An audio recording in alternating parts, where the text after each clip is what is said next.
Hello दोस्तों, नमस्कार। एक बार फिर स्वागत है आपका अपने YouTube channel office no problem में। दोस्तों, आज के इस वीडियो लेक्चर के माध्यम से हम आपको बताएंगे कि एमएस वर्ड में जो हमारा आखिरी ग्रुप है स्टाइल और एडिटिंग ग्रुप के बारे में हम आपको बताएंगे। ये है आपका स्टाइल और एडिटिंग ग्रुप। दोस्तों, इस वीडियो चैनल के माध्यम से आपको ढेर सारे कंप्यूटर से रिलेटेड टिप्स एंड ट्रिक्स मिलने वाले हैं और मिलेंगे ही आगे चल के, आप लोगों का सहयोग रहा तो। और आज हम देखेंगे स्टाइल ग्रुप के बारे में। ये स्टाइल ग्रुप क्या होता है और एडिटिंग ग्रुप क्या होता है, इसके बारे में हम अब डिटेल में जानेंगे और विथ प्रैक्टिकल आपके सामने प्रैक्टिकल करके जानेंगे कि इसका क्या यूज होता है एमएस वर्ड में। तो चलिए स्टार्ट करते हैं। दोस्तों, स्टाइल ग्रुप एक ऐसा इम्पोर्टेंट फीचर होता है, बहुत सारे लोगों को इसके बारे में जानकारी नहीं होती है, कुछ को जानकारी भी होती है लेकिन आधी अधूरी जानकारी होती है। तो आज हम उसी के बारे में विस्तार से चर्चा करेंगे, प्रैक्टिकल भी करेंगे आपके सामने स्क्रीन पर। तो चलिए हम इसको देख लेते हैं, स्टाइल क्या होता है। दोस्तों, स्टाइल एक ऐसा फीचर है जिसके माध्यम से हम अपने डॉक्यूमेंट में किसी भी हेडिंग में अप्लाई करते हैं। जी हाँ, जब हम कोई भी डॉक्यूमेंट लिखना होता है, जैसे मान लीजिए कि हमारे पास ये एक पैराग्राफ लिखा हुआ है। चलिए हम रैंड फंक्शन लगा करके और एक पैराग्राफ ये लिख लेते हैं। जैसे ये पैराग्राफ हमारे पास लिखा हुआ है पर इसकी कोई हेडिंग नहीं है, हमको ये नहीं पता हो रहा है कि ये पैराग्राफ जो लिखा गया है तो इसकी हेडिंग क्या है, किसके बारे में ये पैराग्राफ लिखा गया है। तो हम क्या करते हैं कि एक हम यहाँ पे हेडिंग लिखते हैं। जैसे कि हम आपको बता देना चाहते हैं, जैसे ये मान लीजिए हेडिंग है कि कंप्यूटर के बारे में लिखा गया है कि ये कंप्यूटर क्या है इसकी। तो अभी जैसे ये हेडिंग हम लिखे हैं तो हेडिंग और हमारा जो पैराग्राफ है ये दोनों की फॉर्मेटिंग एक जैसे दिख रही है। इसकी साइज, इसका कलर, इसका फॉन्ट स्टाइल सब एक जैसे है। तो हम चाहते हैं कि इसके स्टाइल को बदल दें। तो इसके हेडिंग के स्टाइल को बदलने के लिए यहाँ पे हम इस टेक्स्ट में हमारा कर्सर क्लिक करेगा और यहाँ पे हम किसी भी हेडिंग में क्लिक कर सकते हैं। जैसे हमने इस पर क्लिक कर दिया, देखिए जैसे क्लिक किए तो कंप्यूटर जो लिखा था उसकी हेडिंग का जो स्टाइल है, कलर है और साइज है वो सब बदल गया है। तो ये स्टाइल का काम होता है। यहाँ पे आपको ढेर सारे स्टाइल मिल जाएंगे, बिल्ट इन स्टाइल। तो इनके बारे में हम जानते हैं कि किसी भी स्टाइल में जब हम क्लिक कर देते हैं तो अपने स्टाइल से वो इसको सेलेक्ट कर लेता है। दोस्तों, स्टाइल ग्रुप को अभी हम थोड़ा सा सीखेंगे और इसका यूज आगे चल के बहुत ज़्यादा है। जब हम एमएस वर्ड में और आगे पढ़ेंगे, रेफरेंस टैब पढ़ेंगे, मेनली रेफरेंस टैब जब हम पढ़ेंगे तो यहाँ पे इसकी ज़रूरत हमको बहुत ज़्यादा पड़ने वाली है। और इसीलिए अभी हम इसके बारे में बेसिक जानते हैं और जब रेफरेंस टैब पढ़ेंगे तो वहाँ पे हम आपको इसका और यूज बताएंगे कि इसका यूज क्या है, कहाँ कहाँ इसका यूज होता है। अभी हम सिर्फ इतना जानते हैं कि स्टाइल ग्रुप से क्या होता है कि किसी भी हेडिंग को हम हेडिंग में कन्वर्ट करते हैं। किसी भी स्टेटमेंट को अगर नॉर्मल लिखा है तो उसको हम हेडिंग में कन्वर्ट कर देते हैं। यहाँ से इसके कलर को भी हम चेंज कर सकते हैं। देखिए जैसे यहाँ पे चेंज स्टाइल लिखा हुआ है, यहाँ पे ये स्टाइल सेट में ये अलग अलग स्टाइल लिखा गया है। जैसे आप देख सकते हैं, एलिगेंट है, फैंसी है, फॉर्मल है।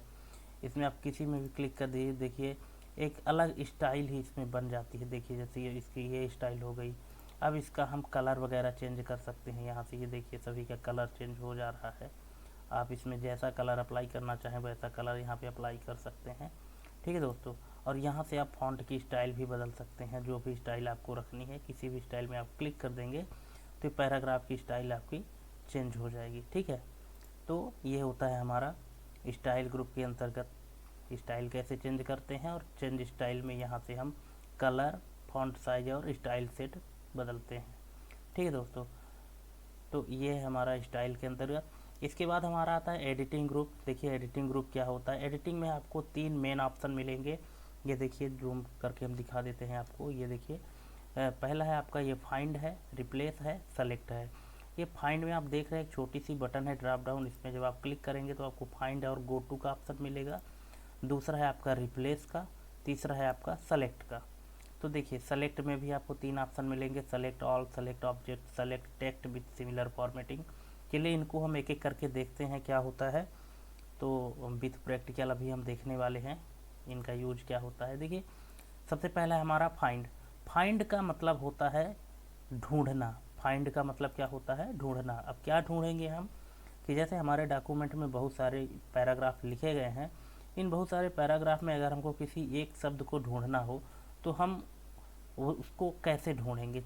हमारे पास दो तरीके हैं, या तो हम ऐसे मैनुअली पढ़ते जाएं और ऐसे ढूंढते जाएं। तो ऐसे में क्या होगा कि अगर मान लीजिए कि हमारे डॉक्यूमेंट में 100 पेज हैं और 100 पेज में पूरे पैराग्राफ लिखे हुए हैं, तो हमको ढूंढना थोड़ी मुश्किल हो जाएगी, और वो शब्द पूरे 100 पेज में कहाँ कहाँ लिखा है ये सब हम एक साथ नहीं ढूंढ सकते हैं, उसमें हमको ज़्यादा टाइम लग जाएगा। लेकिन कंप्यूटर का यूज़ तो हम इसलिए करते हैं कि हम किसी भी काम को जल्दी से कर लें। तो जल्दी से करने के लिए आपको स्मार्ट तरीके से काम करना होगा। तो हम क्या यूज करेंगे? फाइंड का यूज करेंगे। देखिए फाइंड का ये ऑप्शन है, यहाँ पे हम क्लिक करके, और जैसे ही क्लिक करेंगे तो फाइंड का डायलॉग बॉक्स ओपन होगा। देखिए ये हमारा डायलॉग बॉक्स ओपन हो गया। बाकी कीबोर्ड से आप शॉर्टकट की, जो फाइंड की जो हमारी शॉर्टकट की है, तो वो है कंट्रोल के साथ है। जो फाइंड की शॉर्टकट की है तो कंट्रोल प्लस एफ आप प्रेस करेंगे। देखिए हम प्रेस कर रहे हैं कंट्रोल के साथ एफ, तो यही हमारा डायलॉग बॉक्स आ रहा है। तो आप शॉर्टकट तरीके से भी ओपन कर सकते हैं। ठीक है दोस्तों, तो यहाँ पे फाइंड में हमको जो ढूंढना होता है वो हम शब्द लिख देते हैं। जैसे हमारे पास ये पैराग्राफ लिखा हुआ है और यहाँ पे हम ढूंढना चाहते हैं किसी भी शब्द को। जैसे मान लीजिए कि हम इसमें ढूंढना चाहते हैं कि गैलरी कहाँ कहाँ लिखा हुआ है। यहाँ पे आपको कहीं भी गैलरी दिख रहा होगा ना। देखिए गैलरी कहाँ कहाँ है, ये जैसे ये एक शब्द है गैलरी का। ठीक है, तो ऐसे पूरे पेज में गैलरी कहाँ कहाँ लिखा है, तो हम इसको ढूंढना चाहते हैं। तो फाइंड में जाएंगे और यहाँ पे लिखेंगे हम गैलरी, GALLERY, गैलरी। और देखिए ये गैलरी में हम जैसे ही गए तो हमारे पास फाइंड में दो तीन ऑप्शन दिए गए हैं। पहला है हमारा रीडिंग हाईलाइट का। रीडिंग हाईलाइट का मतलब होता है कि ये शब्द पूरे पैराग्राफ में जहाँ जहाँ भी होगा ये उसको हाईलाइट कर देगा। देखिए जैसे इसमें क्लिक करेंगे तो हाईलाइट ऑल में क्लिक करेंगे, ये देखिए इतने जगह पे हमारा गैलरी शब्द है, तो इतने को ये क्या कर दिया, हाईलाइट कर दिया। और हाईलाइट करने के बाद अब हमारा काम हो गया है, हम देख लिए कि इतने इतने जगह पे गैलरी लिखा हुआ है। तो हम इसको क्या कर देंगे, अब क्लियर हाईलाइटिंग कर देंगे। तो फिर से हमारा जो हाईलाइटर था वो क्लियर हो जाएगा। और यहाँ से हम एक एक करके फाइंड नेक्स्ट करते जाएंगे। जैसे ये है हमारा, फिर अगला ये है, फिर अगला ये है। इस तरह से हम क्या करेंगे कि एक के बाद एक में जाते जाएंगे, तो हम एक एक शब्द को ढूंढते जाएंगे। अगर हमारे पास और ज़्यादा भी पैराग्राफ होता तो और आगे भी बढ़ता और इसको ढूंढता और पूरे डॉक्यूमेंट में ढूंढ के बताता। इसके बाद जब आप लास्ट में आएंगे तो फिर से आपको ये देखिए अब बता दिया, word has finished searching the document, कि वर्ड को ढूंढने का जो हमारा प्रोसेस था वो कंप्लीट हो चुका है। ठीक है दोस्तों, तो यहाँ से हम फाइंड का यूज करते हैं। इस तरह से हम किसी भी शब्द को ढूंढ सकते हैं। इसके बाद फिर आता है हमारा गो टू का। देखिए गो टू का काम क्या होता है, गो यानी जाना, कहाँ जाना है। कि जैसे हम अपने इस डॉक्यूमेंट में हैं, अभी हमारा कर्सर जैसे ये टॉप में ब्लिंक कर रहा है, यहाँ देखिए पैराग्राफ के सबसे शुरू में हमारा कर्सर ब्लिंक कर रहा है। अब जैसे यहाँ पे हम कहाँ कहाँ जा सकते हैं, जैसे अपने डॉक्यूमेंट में, हमारे डॉक्यूमेंट में पेज भी होता है, सेक्शन भी होता है, लाइन भी होती है, बुकमार्क होता है, कमेंट होता है, फुट नोट, एंड नोट, सब कुछ होता है। इसको हम आगे चल के देखेंगे ये सब क्या होते हैं। अभी के लिए हम देख लेते हैं कि जैसे हमारा जो कर्सर है हमारा तो फर्स्ट लाइन में ब्लिंक कर रहा है। अगर मान लीजिए कि हम डायरेक्ट 6वें नंबर पे लाइन पे हमको जाना है, तो हम यहाँ 6 लिखेंगे और यहाँ पे करेंगे हम गो टू। और देखिए हमारे पास ये गो टू जैसे क्लिक किए तो यहाँ पे हमारा कर्सर आ गया। देखिए हम इसको काउंट करेंगे, 1 2 3 4 5 और 6। देखिए आपको लग रहा होगा कि ये तो 5वें लाइन पे आ गया, लेकिन दोस्तों ऐसा नहीं है। ये जो आप देख रहे हैं कि एक पैराग्राफ के बाद ये जो खाली स्थान है इसको भी इसने एक लाइन काउंट किया है, इसलिए ये भी एक लाइन है। तो हम यहाँ से काउंट करते हैं 1 2 3 4, और ये देखिए नीचे तक लाइन आ रही ना 5, और ये एक है हमारा 6। तो जैसा कि आप देख पा रहे हैं कि ये हमारा 6वीं लाइन है और यहाँ हमारा कर्सर डायरेक्ट जंप कर जाता है। तो ये होता है हमारा गो टू का काम। ऐसे ही हम किसी भी पेज नंबर में जा सकते हैं। जैसे हमारे पास कई सारे पेज हैं तो हम उस पेज में डायरेक्ट जंप कर सकते हैं, नया पेज अगर हमारे डॉक्यूमेंट में ऐड है तो। ठीक है, इसके बाद फिर क्या काम होता है हमारा, ये फाइंड हो गया, गो टू हो गया। इसके बाद फिर हमारा रिप्लेस का काम। देखिए रिप्लेस का क्या काम होता है, रिप्लेस का मतलब होता है कि किसी एक शब्द के स्थान पे किसी दूसरे शब्द को बैठाना, है ना।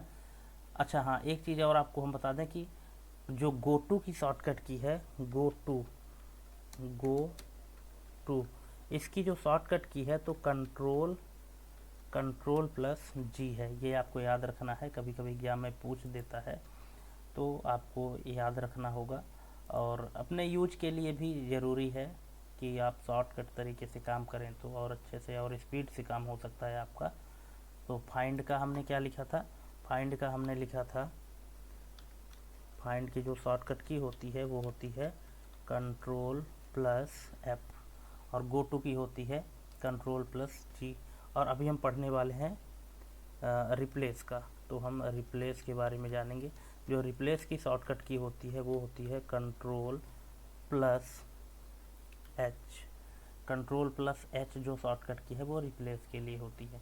तो चलिए हम रिप्लेस में चले जाते हैं सबसे पहले। तो यहाँ देखिए रिप्लेस में गए। अब रिप्लेस में जाने के बाद, रिप्लेस का मतलब होता है कि हम अपने पूरे पैराग्राफ में किसी जो एक शब्द लिखा हुआ है उस शब्द के स्थान पर हम किसी दूसरे शब्द को रखना चाहते हैं। देखिए हमारे पास, जैसे हमने आपको बताया था कि हमारे पास जो गैलरी शब्द है, गैलरी जहाँ जहाँ भी है वहाँ पे हम कुछ दूसरा शब्द रखना चाहते हैं। तो सबसे पहले हम जाएंगे रिप्लेस में, यहाँ हमारा गैलरी लिखा हुआ है। अब यहाँ पे मान लीजिए गैलरी लिखा है, हम यहाँ लिखना चाहते हैं फ़ोटो। देखिए यहाँ पे है, लिख दीजिए। देखिए हम आपको थोड़ा जूम करके दिखा देते हैं। ये देखिए सबसे पहले है हमारा कि रिप्लेस में है फाइंड व्हाट, क्या फाइंड करना चाहते हैं आप। तो हमने बताया कि गैलरी फाइंड करना चाहते हैं, ठीक है, गैलरी उसने ढूंढ के दे दिया। अब इसके बाद बोलता है रिप्लेस विथ, किसके साथ रिप्लेस करना चाहते हो। तो हम बोले कि जहाँ जहाँ गैलरी लिखा है वहाँ वहाँ क्या हो जाए, फ़ोटो लिखा जाए। तो ये बोला ठीक है। अब इसके बाद फिर क्या करना है, इसको यहाँ पे हम रिप्लेस ऑल में क्लिक करेंगे। तो देखिए जहाँ जहाँ भी हमारा गैलरी लिखा होगा वहाँ वहाँ क्या आ जाएगा, फ़ोटो आ जाएगा। ये देखिए क्या हो गया।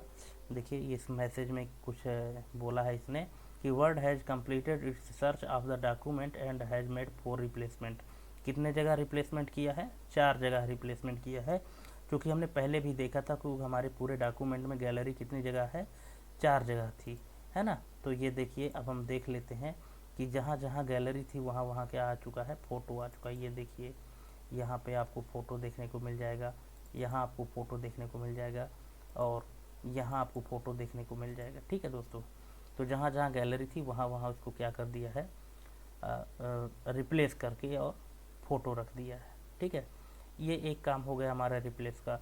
दूसरा जो मोस्ट इम्पोर्टेंट रिप्लेस का काम होता है वो ये है कि जैसे हमारे पूरे पैराग्राफ में हम चाहते हैं कि किसी ऐसे शब्द को हम चूज कर लें कि उस शब्द को हम हाईलाइट करना चाहते हैं, उसका कलर चेंज करना चाहते हैं। वो शब्द हमारे पूरे पैराग्राफ में जहाँ जहाँ भी हो तो उसका हम चाहते हैं कि कलर चेंज हो जाए, है ना, कलर चेंज हो जाए, उसको अंडरलाइन कर दें, उसकी साइज़ में बदलाव हो।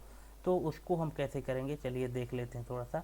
तो अभी हम क्या करते हैं कि जो शब्द हमने बदला है, गैलरी के स्थान पे फ़ोटो किया है, हम इसी को सेलेक्ट कर लेते हैं। आप किसी भी शब्द को कर सकते हैं, नो इशू, उसमें कोई दिक्कत नहीं है। तो हम फ़ोटो को सेलेक्ट कर लेते हैं डबल क्लिक करके, और यहाँ पे जाते हैं हम रिप्लेस में। अब देखिए यहाँ पे फ़ोटो है और यहाँ पे फ़ोटो लिखा है। इसके बाद फिर हम जाएंगे, ये मोर का ऑप्शन है, मोर में क्लिक करेंगे और सबसे नीचे आपको एक ऑप्शन मिलेगा, यहाँ पे हम आपको दिखा देते हैं।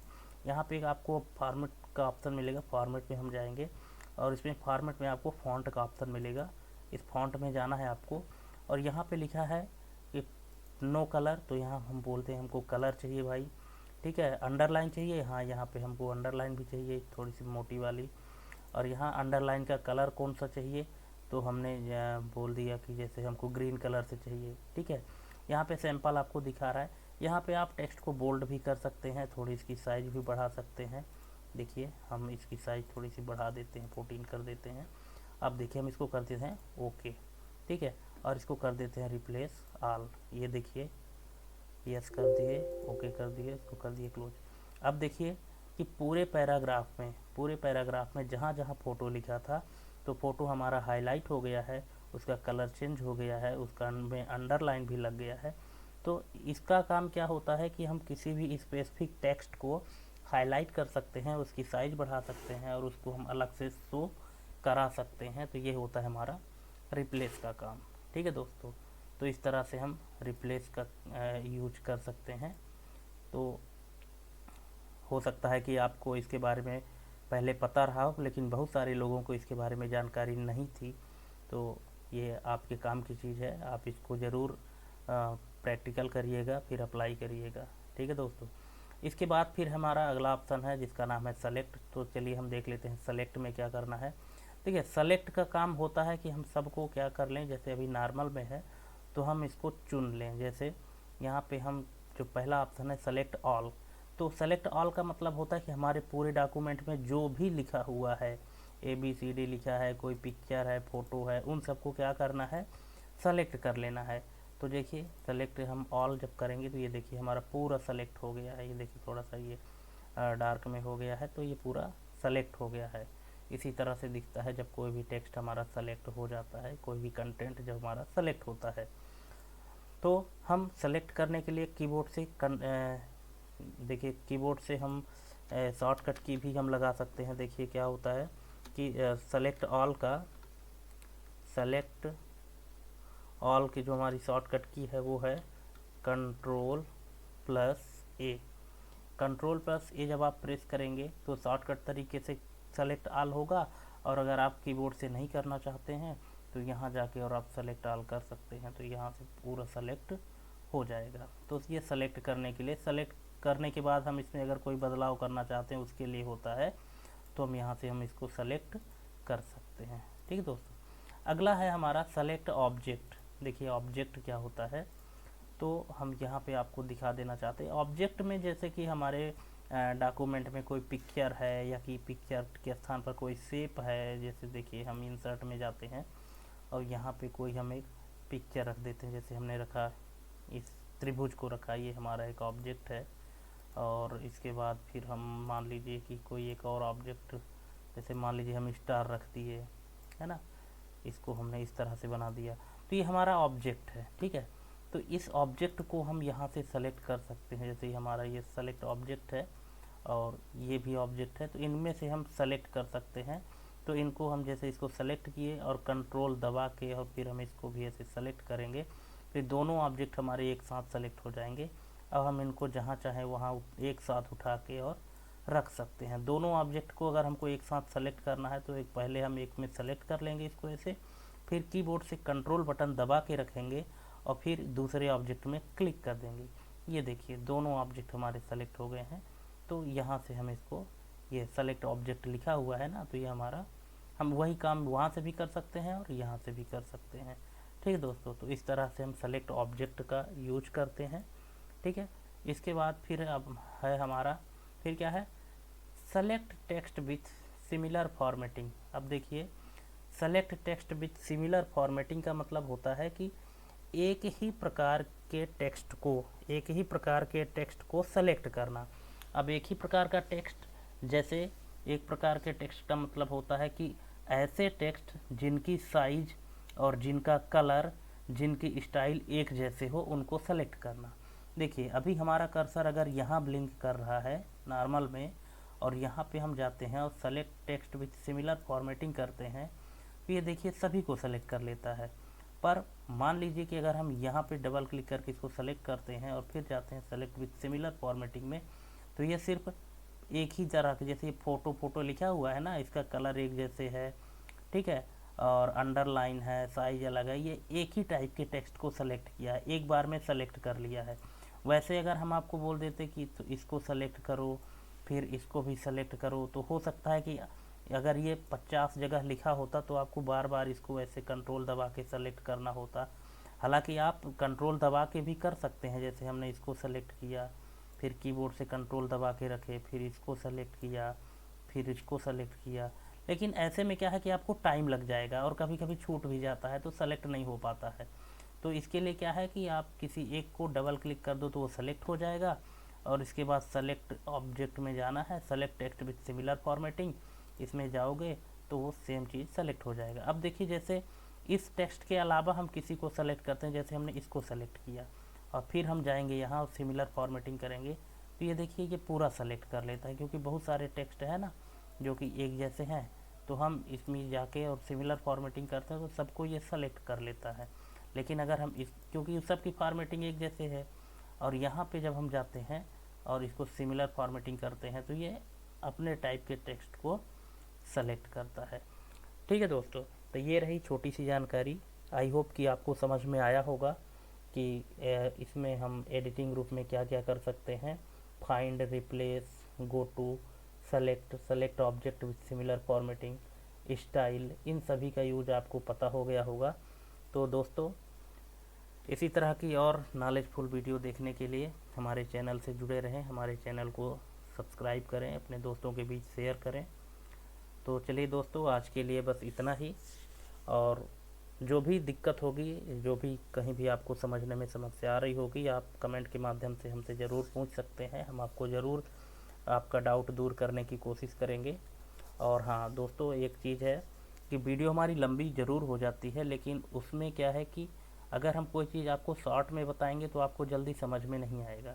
इसलिए जब किसी भी चीज़ को डिटेल में बताया जाता है तो जाहिर सी बात है कि टाइम थोड़ा लगता है। लेकिन अगर आपने एक बार टाइम दिया है तो मैं चैलेंज करता हूं कि दोबारा आपको किसी दूसरे वीडियो को जाकर देखने की ज़रूरत नहीं पड़ेगी, अगर आपने एक बार टाइम दे के हमारे वीडियो को देखा है तो चलिए दोस्तों, इसी के साथ ये होम टैब का जो आखिरी ऑप्शन था, स्टाइल और एडिटिंग, इसको यहीं पे समाप्त करते हैं और मिलते हैं अगले वीडियो में अगले न्यू टैब के साथ। तब तक के लिए दोस्तों, जय हिंद, वंदे मातरम।